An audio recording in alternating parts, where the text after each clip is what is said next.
Çfarë ka të veçantë, profesor, nën toka shqiptare, me aq sa ju e keni parë? Ju e keni brellur thuajse të gjithën, siç po flas. Shiko, Shqipëria është vend i vogël, siç e dini, por është me fat në kuptimin e pasurive nëntoksore.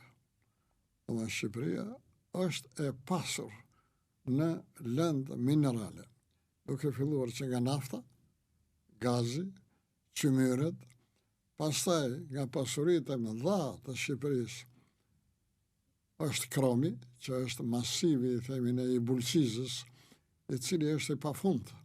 Është shfrytzuar që në kohën e regjimit të mëparshëm, sigurisht, por punohet edhe sot dhe është me produktivitet të lartë. Rezervat në këtë masiv nuk janë të pakta, janë të shumta.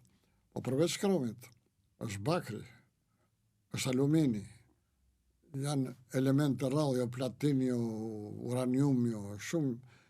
Me një fjalë, edhe një herë po e përsëris që Shqipëria, nga ana e pasurive nëntoksore, mund të thotë që është vend i pasur.